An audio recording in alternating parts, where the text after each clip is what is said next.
mga igsuon, akong gitimbaya ang tanan nga nagasunod ug nagasuporta niining atong Metro Davao hiniusang panimbahon ug ania na kita karon sa ikaduhang Domingo human sa pagkabanhaw.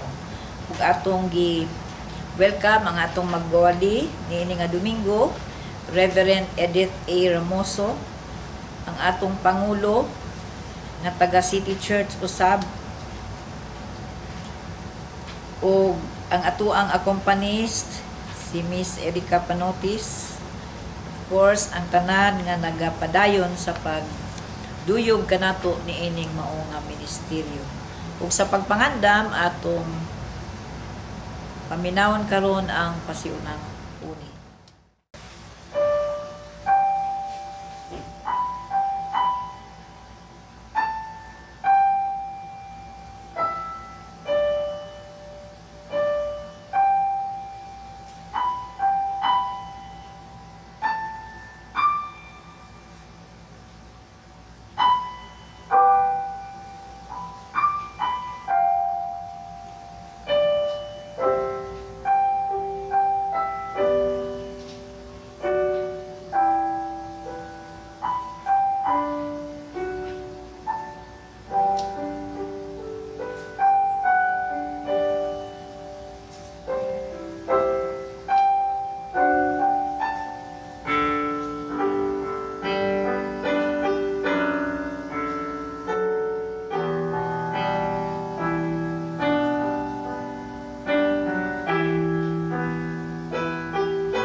Daigon ta ang Dios, Amahan, kay tiwala sa atong kalisdanan, ihatagan kita niya kinabuhi paglaom. Pinaagi sa pagkabanhaw ni Jesus gikan sa kamatayon. Himayaw ka ang Diyos sa kalinaw, nagmamahal sa ating Panginoon Jesus. Kaysa siya ang nasangkap kanato sa tanang maayong utang, aron makatulungan ta sa iyang kabubuton. Saligan ta siya, kay pinaagi sa iyang kamatayon sa krus. Ug sa iyang pagkabanhaw gikan sa kamatayon, gihatagan kita sa kasiguruan nga walay bisan unsa nga butang ang makapahimulag kanato sa gugma sa Dios nga naato pinaagi kan Hesus Kristo.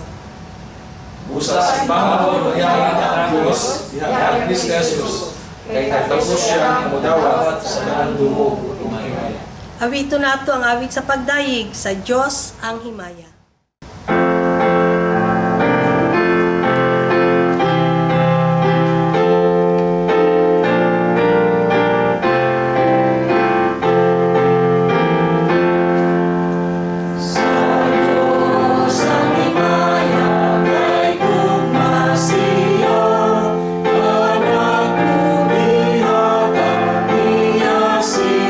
Jesus, anak ko asino.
Salamat niining taknaa nga kami nagatigom aron among ipadayig ang among pagdayig ug ang ipaila nga ikaw ang makagagahom na Dios. Salamat usab sa kinabuhi sa matag usa nga nagasimba kanimo karong buntaga. Pinaagi niini nga virtual worship. Panalangini ang matag usa kanamo o among Ginoo nga naa karon ug hinaot nga ang tanan nga among pagabuhaton makahatag og dungog ug himaya sa imong balaang ngalan. Kay kining tanan ang among pag-ampo ug papasalamat sa ngalan sa Ginoong Hesukristo. Amen. Ang pagbasa sa balaang kasulatan gikutlo gikan sa Ebanghelyo ni Juan kapitulo 10 bersikulo 10 nga nagaingon: Apan ang kawatan moanhi aron lamang pagpangawat, pagpatay ug paglaglag. Mianhi ako aron makabaton kamo og kinabuhing madagayaon. Ang Dios magapanalangin niini nga mga pulong nga atong pamalandungan.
Maayong buntag sa tanan. Salamat sa makausap pa sa inyong pagpakigdugtong sa hiniusang panimbahon niining ikatulong Domingo sa pagsaulog sa madaugong pagkabanhaw ni Hesukristo. Sa magasaulog kita sa kadaugan ni Jesus batok sa kalala sa kamatayon ug sa iyahang pagbuntog sa selyo sa lubnganan, gisaulog nato ang balaanong paglaom nga atong naangkon diha sa atong pagtuo o pagdawat kaniya ingon nga atong Ginoo ug manluluwas. Nga namaangkon nato ang kinabuhing madagayaon, dili lamang niining atong kinabuhi karon kundili sa kinabuhi human sa kamatayon. Kining atong bersikulo karon naghisgot sa dakong kalainan sa tumong, sa yawa ug sa katuyuan ni Kristo. Si Satanas ug ang iyang mga puwersa nangalagad alang sa ilang kaugalingon lamang.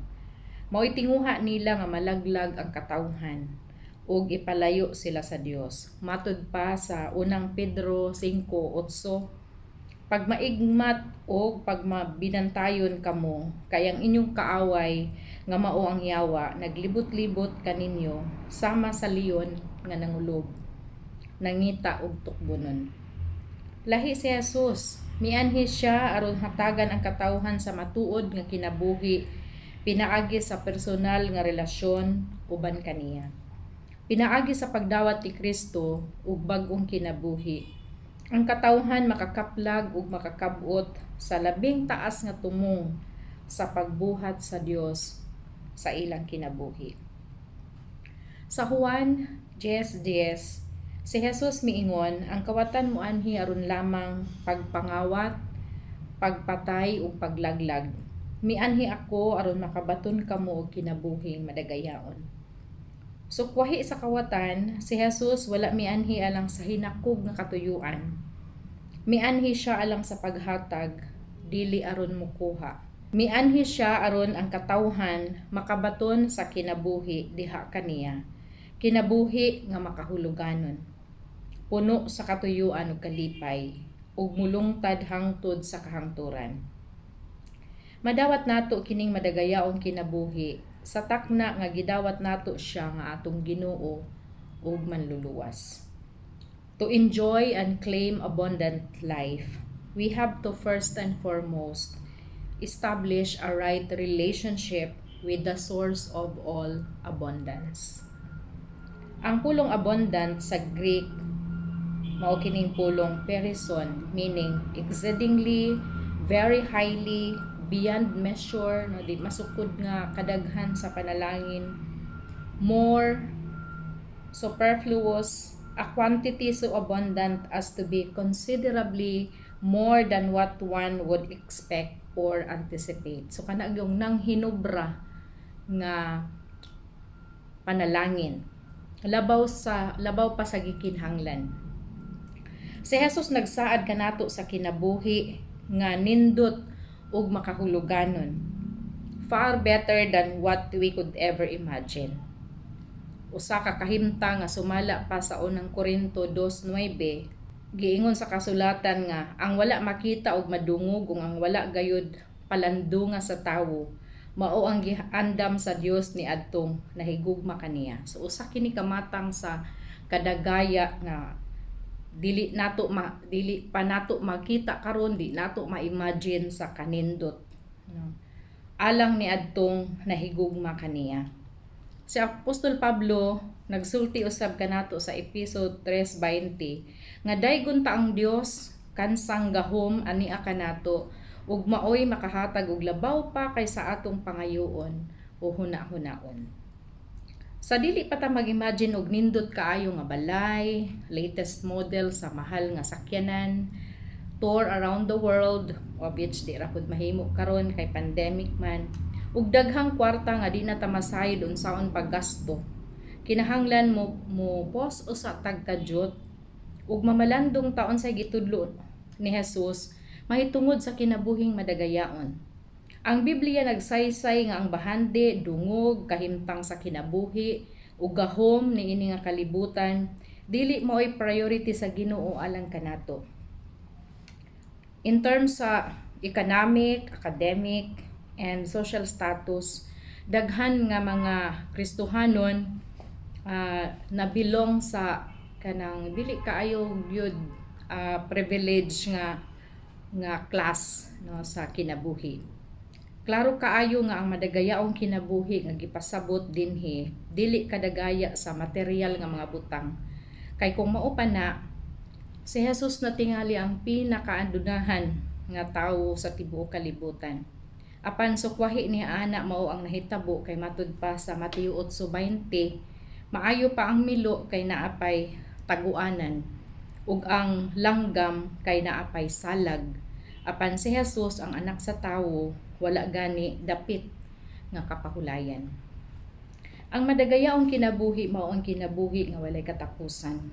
Kinabuhi nga magsugod diha kang Jesus.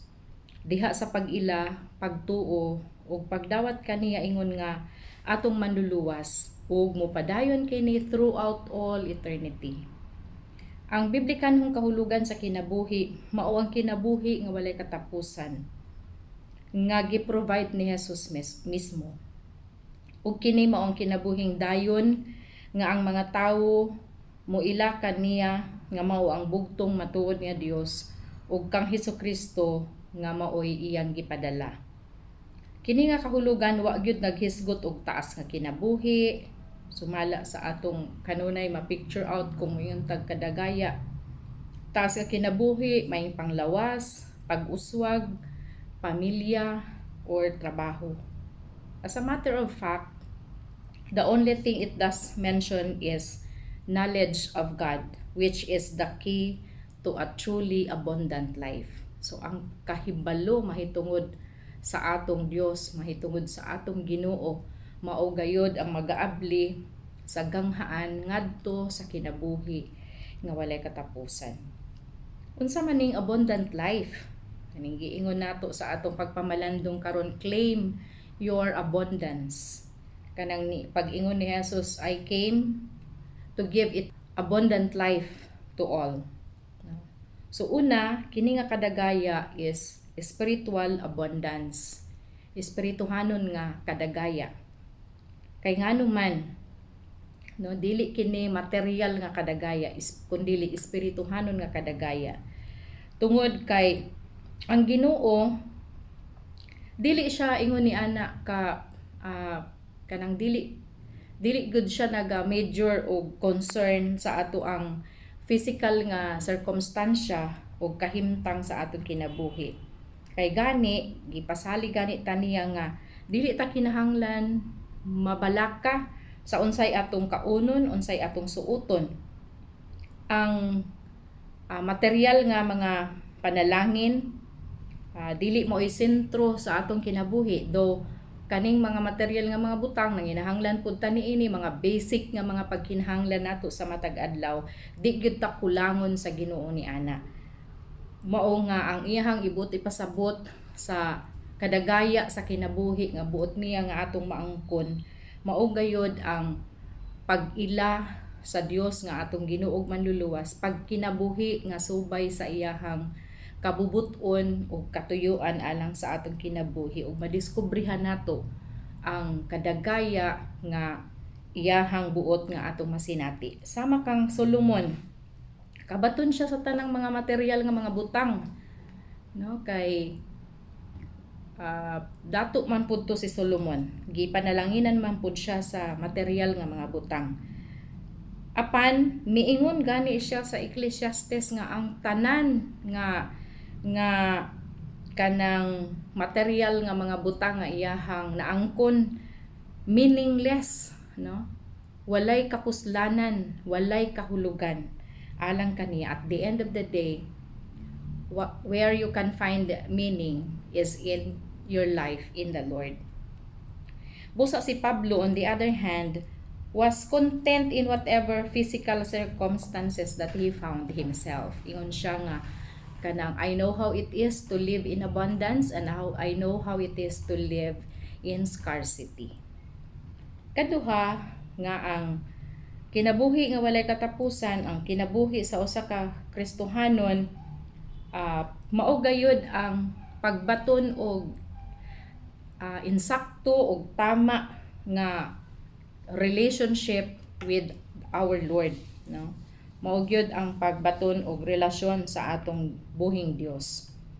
Busa diha sa ato ang kinabuhi, the moment we learned about the Lord Jesus Christ, we may have kanang daghan tang gipangbiyaan, daghan tang gipang give up sa ato ang kinabuhi, labi na kadtong mga butang nga dili uyon og haom diha sa kabubuton sa Ginoo alang kanato, ug aron nga mahimo tang haom ngadto kaniya, we have to live according to what He wills sa atong kinabuhi. So diha sa pagkabanhaw ni Jesus, nagahatag kini kanato og madagayaong kinabuhi, usa ka kinabuhi nga walay katapusan. Dili ba di ay kini madagayaon? Usa ka kinabuhi nga walay pagkatapos, usa ka kinabuhi nga muhangtod sa walay katapusan. So ang pagkabanhaw ni Jesus mao ang usa sa mga dagkong kamatuoran sa ebanghelyo nga gipadayag diha sa balaang kasulatan, ang maayong balita sa kapasayloan o kinabuhing walay katapusan pinaagi kang Kristo. Kung wala ang pagkabanhaw, dili mahingpit ang kinabuhing madagayaon, no? Kung wala ang pagkabanhaw ni Jesus, dili mahimong hingpit ang kinabuhing madagayaon nga iyang gisaad alang kanato. Kung wala ang pagkabanhaw, ang mga sumusunod ni Kristo wala gayoy paglaom ug ang ilang pagtuo sa Dios ug ang ilang testimonyo mahitungod kang Kristo kawang lamang ang tanan. Ang mga kaaway ni Jesus nakaamgo sa dakong mensahe sa iyang pagkabanhaw. Busa naningkamot sila pag-ayo aron santaon ang iyang mga sumusunod sa pagpakaylap sa maong mensahe sa pagkabanhaw. Nakita nato na nga sugilanon diha sa Mateo 28:11 ngadto sa 15. Sama sa atong nahibaluan, wala gayud mulampos ang ilang plano. Unsa man kamahinungdanon ang pagkabanhaw ni Kristo alang sa mga mituo kaniya, alang kanato nga iyahang mga sumusunod. Una, nagpamatuod kini nga siya anak sa Dios. Ang iyang pagkabanhaw nagpamatuod nga siya mao ang anak sa Dios. Ikaduha, nagpasalig kini sa kaayuhan gumikan sa iyang kamatayon alang sa atong kasalanan. Kini naghatag sa paagi aron kita mapasaylo ug mapabalik sa atong relasyon uban sa Dios. Nagpaila kini nga ang pulong sa Dios matuod gayud, kay ang pulong sa Dios dili gayud nagapamakak, no, wa gayud nagasulti og bakak. Tinuod gayud kini, tested and proven nga tinuod gayud sa bisan asang tanang panid sa balaang kasulatan ug bisan pa diha sa atong kinabuhi. Nagpamatuod kini sa umaabot nga paghukom sa mga daotan. Sukaranan usab kini sa gasa ni Kristo nga Espiritu Santo ug sa nabag-o nga espirituhanong kinabuhi sa iyang katawhan. Ug sa iyang pagpangalagad karon didto sa langit ingon nga tigpangaliya, tigpataliwala, magtatabang alang sa tanan nga nagsalig kaniya. Nagpasalig usab kini sa sumusunod ni Jesus sa ilang umaabot nga panulundon sa langit ug sa ilang pagkabanhaw inigbalik sa Ginoo. Sa atong pagkabanhaw inigbalik sa Ginoo. Tungod niini ang presensya ug gahom ni Kristo batok sa sala gihatag kanato alang sa atong matag adlaw nga kinabuhi. Mao kini ang kabuhong nga dala sa pagkabanhaw ni Jesus. Mabuhong kita sa espirituhanong mga butang. Ug mao kini gayud ang atong tutukan diha sa atong kinabuhi diri sa kalibutan. Na daghang mga pagsulay, na daghan nga musanta sa atong pagpadayon sa atong kamatinud-anon ngadto sa Ginoo, na ay mga butang nga makapa-discourage, na ay mga butang nga makapaluya, apan tutok kita sa Dios nga maoy maghihingpit sa atong pagtuo ug aron nga kita makaabot sa atong dag-anan. Dili ba madagayaong kinabuhi ang hatod sa pagkabanhaw ni Kristo alang sa atong kinabuhi? Kadaugan sa kamatayon, kabuhong sa kinabuhing espirituhanon, kabuhong sa kanindot sa relasyon, tali kanato og sa atong Ginoo ug tali sa usag-usa. Mao nga iampo nato ng mga diferensya nato diha sulod sa simbahan, dili pagsinabtanay, mga inhustisya ug mga buhat nga sa atong tan-aw wala nahisubay sumala sa pagkamatarong sa Dios. Mubo ra kaayo ang kinabuhi aron lamang hutdon sa pagkasuko ug sa pagpakig-away. Ug gibuhong usab kita sa Dios sa kalipay tungod sa paglaom nga atong naangkon sa iyang pagkabanhaw.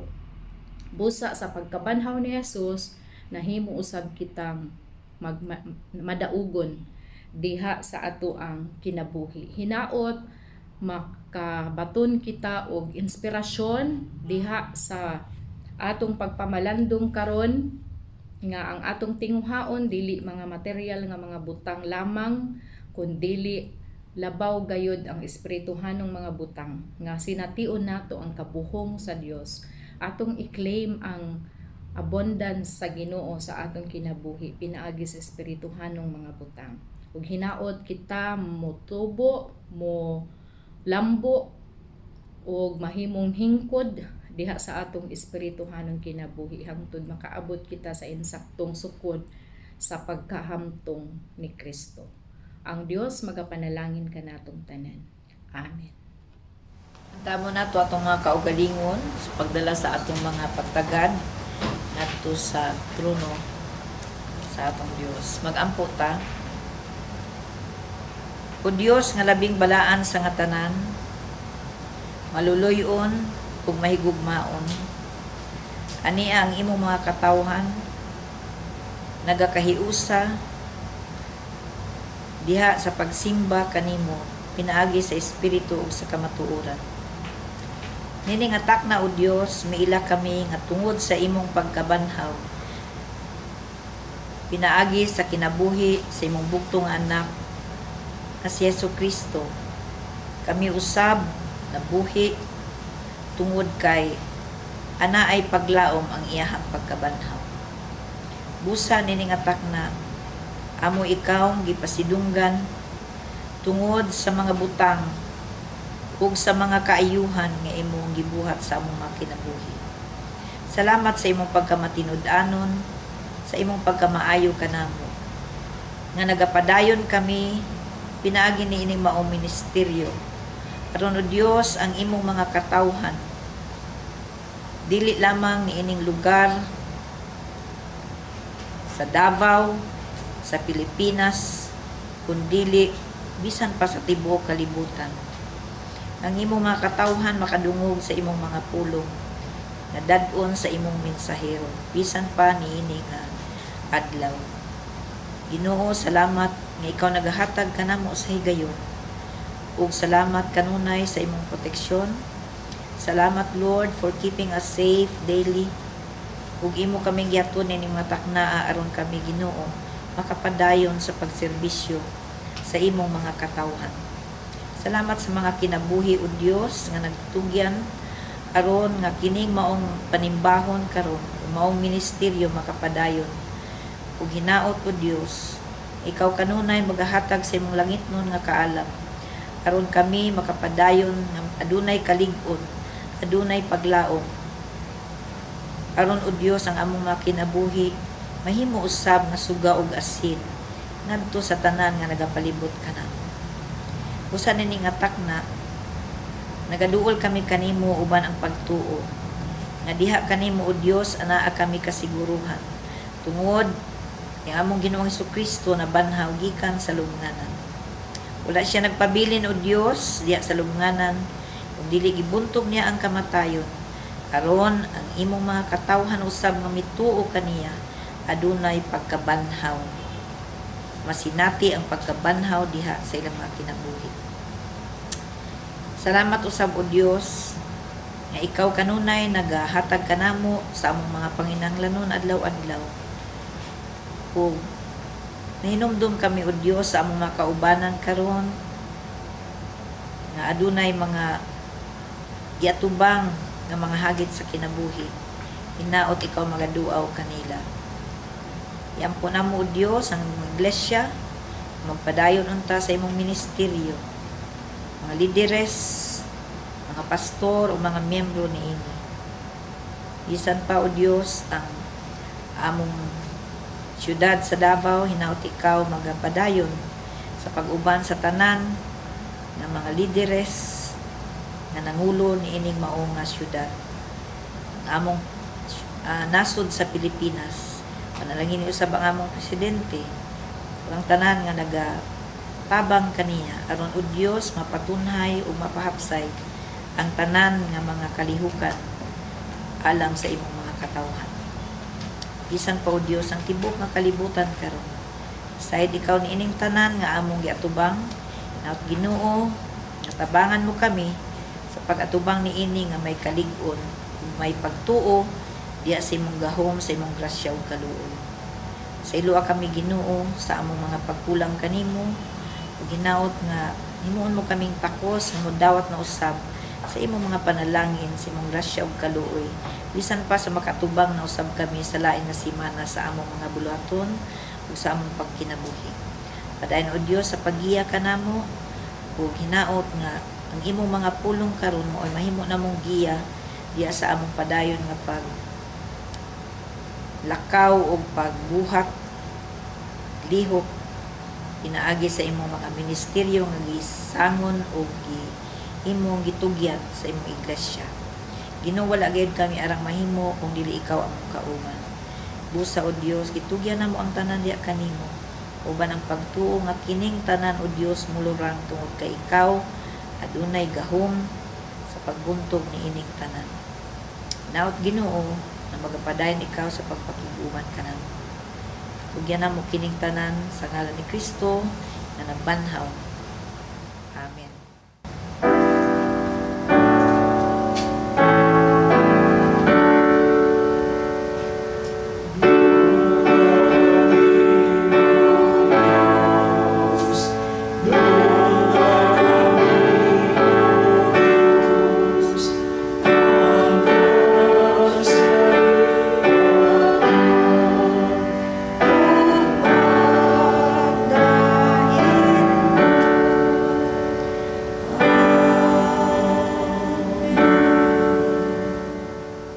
Ang tawag sa paghalad sa Hebrewanon 13:15-16.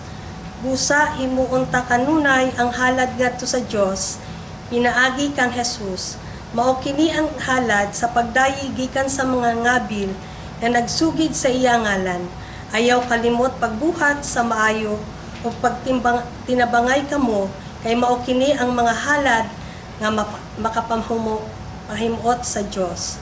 Atong andamon o dalon ng atong mga ikapulo, mga talento, atong inabuhi o uban pang mga halad sa atubangan o presensya sa atong buhing Diyos.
Magampo ta. Salamat Ginoo niining mga halad nga gihatag sa imong mga anak. Among pag-ampo nga imong panalaginan kini bisan pa ang mga kinitaan sa imong mga anak. Kini ang mga halad unta makatabang sa pagpalambo sa imong gingharian diri sa kalibutan. I-bless ang matag usa nga kanunay nga nagahatag ug nagasuporta sa imong mga buluhaton. Kay kining tanan among pag-ampo sa ngalan ni Jesus. Amen. Adtuta karon sa ato mga pahibalo. Una sa tanan atong kasalamatan ang ato ang magwawali si Reverend Edith Ramoso ug ang ato ang pangulo si Mrs. Deity Ladaw taga City Church po ni siya. Ug ang atong akompanis kanunay nagapakiguban kanato si Erica, daghang kayong salamat. Atong worship ministry director si Reverend Melvin Ramoso, atong multimedia ministry director si Reverend Wenzel Diholde, ang tanan nga nagigbahin sa ilang mga resources aron naapod tay makaon human sa ato ang recording. Ang tanan nga mga iglesia nga naga-support niining ato ang panimbahon ug ang tanan nga mga pastor ug lay nga kanunay naghatag sa ilang panahon, sa ilang talento aron kini nga maong ministeryo makapadayon ug makalahutay hangtod sa kahangturan kung kanusa man ta mag face to face, no? Hinaot maka face to face na siguro ta next year or this year or kung kanusa man ang Ginoo ra gyud ang nakahibalo ni ining tanan. Busa, salamat kaayo sa inyong panahon o sa inyong mga resources o labaw sa tanan sa kinabuhi nga gihalad alang sa pagpadayon sa atong ministeryo. Pinaagi nining atong online worship service sa Metro Davao iniusang panimbahon. O nindog ta karon og ato ang itugyan natong mga kinabuhi diya sa atong pinaagi sa atong pag-awit sa himno sa pagmantala.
amahan namo nga langitnon niini nga adlaw sa pagsimba, ikaw among giday gipasalamatan sa imong kaayo sa matag usa namo ka kinabuhi Ginoo. Salamat sa imong pagpahinumdum kanamo nga bisan pa man sa sitwasyon sa among palibot, sahay ang mga hagit sa kinabuhi, ang mga kalisdanan ug mga pagsulay, hinaot nga taliwala ni ining tanan, ikaw magalig-on ka namo Ginoo nga masinati nimo ang namo ang imong kabuhong diha sa espirituhanon nga mga butang. Panalangin ang matag usa, masabtan namo o Dios ang kahimtang sa kinabuhi nga anaa sa pagtuo o pag-alagad kanimo, puno gayud kini og dili gayud exempted sa mga pagsulay. Sa tudloi kami o Dios nga tanaw, magatutok diha kanimo nga mao ang maghihingpit sa among pagtuo. Salamat o Dios sa imong pagkabanhaw, sa imong kadaugan gikan sa kamatayon, ug sa imuhang pagbuntog sa kalala sa kamatayon. Nagahatag kini kanamo og paglaom nga bisan pa sa malisod nga kahimtang sa kinabuhi o bisan pa sa kamatayon, aduna kami paglaom ngadto sa pagkabanhaw o pagkabanhaw ngadto sa kinabuhi nga walay katapusan, usa ka kinabuhi nga madagayaon gayud kaayo nga imong gitagana alang sa tanan nga motuo mosunod o matinud-anon diha kanimo. Panalangini ang mga kasimbahanan, tanan nga mga miyembro, nagkalain-lain ang among mga kasinatian, nagkalain-lain ang dagway sa mga pagsulay, apan among pag-ampo ikaw magalig-on sa matag usa, ug mahimo kaming tigdasig sa usag-usa, mahimo kaming madaugon sa mga pagsulay sa kinabuhi. Panalangini Ginoo kami sa espirituhanong mga butang nga motubo kami diha sa among kasayuran mahitungod sa kanimo ug sa imong mga pulong, ug muhamtong kami diha sa among espirituhanon nga kinabuhi. Panalangini ang nagkalain-lain nga mga suliran sa matag simbahan, ikaw ang Dios nga mo'y among pundasyon, ikaw ang Dios nga mo'y sentro sa among kinabuhing Kristohanon. Busa kanimo ka lamang gayud kami magadangop sa tanang panahon, ug kanimo kami makabaton og kalinaw, kalig-on ug kadasig sa padayon nga pagpangalagad. Ug karon panalanginan og bantayan kamo sa Ginoo, magmaluluy-on ug magmahinatagon siya kaninyo. Kahimut-an kamo sa Dios ug hatagan kamo kalinaw karon ug sa walay katapusan. Amen.